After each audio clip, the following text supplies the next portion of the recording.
burned down sometime in 1891. We never really figured out why. And they built a second one pretty much out of what was left. But it wasn't a very good designed building. It was really small. And at this time, the state of Minnesota was still pretty new, so the population was still growing. That means that as the population grows, more legislators have to come in. And eventually got to a point where they were literally shoulder to shoulder that Capitol building, and they couldn't do anything. So they decided that they were going to build a third, much larger, much more ornate state capitol building. That is where you guys are today. Our primary architect was a man by the name of Cass Gilbert. He was an architecture student from right here in St. Paul, Callister College.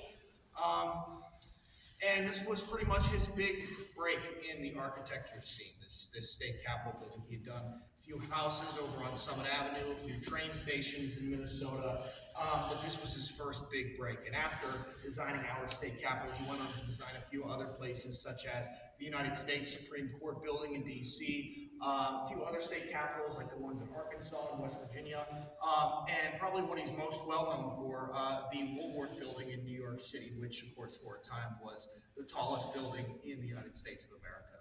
But like I said, he really got to start kind of here. And he was inspired particularly by this new kind of arts movement that was emerging at the turn of the 20th century that we now know today as the Beaux Arts movement. It was kind of a callback to a classical Italian style of architecture and artwork, and you can see a lot of that kind of inspiration here in our capital. Specifically, it draws a lot of inspiration from St. Peter's Basilica in the Vatican.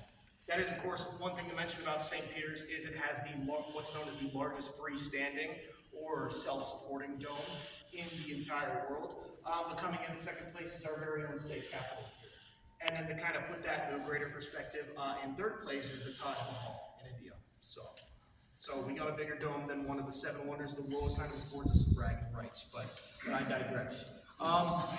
So we'll talk a little bit about some of the architecture and the symbolism that we have here in the Capitol. Basically, one thing to keep in your heads is that all of the artwork that you will see contains what is known as symbolism. Has images of people and items and things that are important to the state of Minnesota, and we'll go into a little bit of detail about some of those today. But first off, I wanted to introduce you guys to the Supreme Court chamber.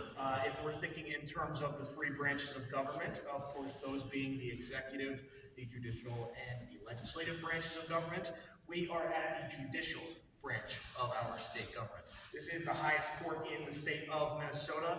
And you may already know this, but a Supreme Court's not your average everyday court where they're convicting people of crimes or being guilty of something. Instead, our Supreme Court, the primary role of our Supreme Court is to make sure that laws